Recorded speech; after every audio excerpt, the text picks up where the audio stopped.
হয়েছে নালী নেই বা নালী পরিষ্কার হয়নি আমাদেরকে জানান, আমরা নালী পরিষ্কার ইমিডিয়েটলি করিয়ে দেবো। আজকেও প্রচুর ফোন এসেছিল। আর বর্ষাকালে কনস্ট্রাকশনের কাজটা করাটা সমীচীন নয়, বর্ষাকালটা চলে যাক, আমরা আইডেন্টিফাই করে রাখবো। যেই বর্ষা যাবে আমরা রাস্তা বলুন নালী বলুন আমরা তৈরি করব। অবৈধ নির্মাণ নিয়েও কিছু অভিযোগ আজকে পেয়েছেন? অবৈধ নির্মাণ আজকেও আমরা কমপ্লেন পেয়েছি। আমাদের টিম অলরেডি যাচ্ছেন এনকোয়ারি বসিয়ে, সেখানে মাননীয় মুখ্যমন্ত্রীর নির্দেশে অবৈধ নির্মাণ কমার্শিয়াল অ্যাক্টিভিটি চলছে, আমরা তাকে নোটিশ পাঠাবো। যদি গভর্নমেন্ট নর্মসকে অ্যালাইন হতে পারেন বা ফলো করতে পারেন কিছু এদিক ওদিক চেঞ্জেস করে বিল্ডিংয়ে, তাহলে সেটা আমরা অ্যালাউ করবো। আর যদি একেবারেই দেখি বিল্ডিংটা কোনো কিছু উপায় নেই, এইভাবেই করে দেওয়া হয়েছে, তাহলে কিন্তু আমরা সেখানে will take the ultimate step. আপনাদের তরফ থেকেও আমাদের জানার দরকার, প্লিজ সেন্ড আস ইনফরমেশন। যেখানে যেখানে ইলিগাল বিল্ডিং তৈরি হচ্ছে, শুরু হয়েছে ইলিগাল বিল্ডিং, এখনই বলুন। 31 জুলাইয়ের মধ্যে আমরা মাননীয় মুখ্যমন্ত্রী বলেছেন একটি কমিটি তৈরি হবে। আসানসোল কি তার মধ্যে পড়েছে? আসানসোলের ওই জায়গা যে ইউএলবি-গুলো মাননীয় মুখ্যমন্ত্রী বলেছেন যে কেএমসিদের কিছু কিছু ইউএলবি আছে। ম্যাম আসানসোল নাই, but we have already started ma'am G+5 specifically. যদি কোনো একটা হচ্ছে যে ইলিগাল বিল্ডিং তৈরি হয়ে গেছে, কমপ্লিট হয়ে গেছে, সেখানে কমার্শিয়াল অ্যাক্টিভিটি অলরেডি চলছে, আপনারা জানেন বা সন্দেহ করছেন ইলিগাল, সেটা আমাদের জানান।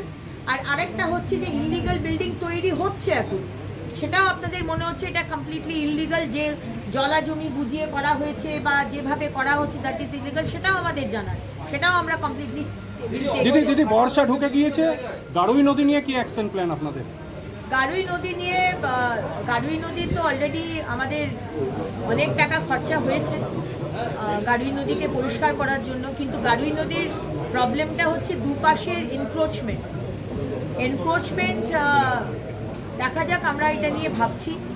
ওভারনাইট এটা সলিউশন হবে না, কিন্তু গাড়ুই নদী নিয়ে আমরা আলাদা করে ক্লিনিং কি হয়েছে এবারে? হ্যাঁ ম্যাম, ক্লিনিং চলছে। আর इसके ম্যাম ড্রেন প্রপোজাল भी পাঠানো হচ্ছে।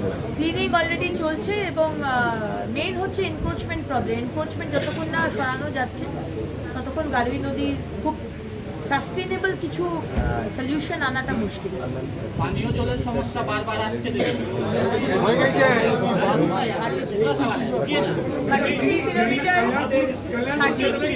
33 কিলোমিটার ড্রেন গাড়ুই নদীর ওখানে অলরেডি টেন্ডারও হয়ে গেছে।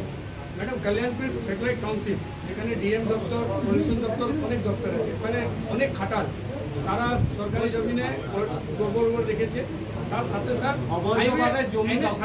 পাশে যে খাটালগুলো শিফট করা হয়েছিল, ওরা আজকে হাইওয়েটাও দখল করে দিয়েছে এই গোবর নিয়ে। একদিকে পরিষ্কার হয়ে গেল, আমরা নোটিশ অলরেডি পাঠিয়েছি, উইল টেক স্টেপ।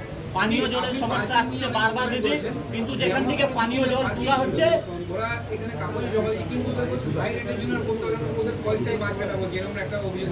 যার জন্য দেওয়াগুলো মাঝে মধ্যে জাম সৃষ্টি হচ্ছে। পার্কিং নিয়ে আমরা অত্যন্ত সিরিয়াসলি ভাবছি। রাস্তার একদিকে পার্কিং হবে, এটা আপনারা শুনে নিয়ে আপনাদের মাধ্যমে আমি আসানসোলের মানুষকে জানাতে চাই, রাস্তার দুধারে পার্কিং করবেন না। সিঙ্গেল রাস্তা, একটা রাস্তা দিয়ে লোক যাচ্ছে, মানে গাড়ি যাচ্ছে, একটা রাস্তা ওই সেম রাস্তা দিয়ে গাড়ি আসছে, এই রাস্তাতে এক ধারে পার্কিং হবে।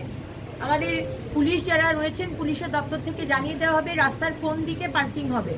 যেরকম আমাদের ধরুন হাটন রোড সিঙ্গেল রাস্তায় ডান দিকে পার্কিং হবে না বাঁ দিকে হবে, সেটা আপনাদের জানিয়ে দেওয়া হবে। এবং সেখানে আমরা একটা মার্কিংও করে দেবো পেইন্ট দিয়ে, যে পার্কিং জোন, আপনারা যদি ওই পার্কিং জোন ছাড়া অন্যদিকে যদি পার্কিং করেন, আপনাদের গাড়িতে কাঁটা লাগানো হবে বা ফাইন দেওয়া হবে 500 থেকে 1000 টাকা। আপনারা যদি মনে করেন যেখানে সেখানে গাড়ি লাগিয়ে দেবেন, মোটরসাইকেল লাগিয়ে দেবেন, এটা কিন্তু আমরা অ্যালাউ করবো না।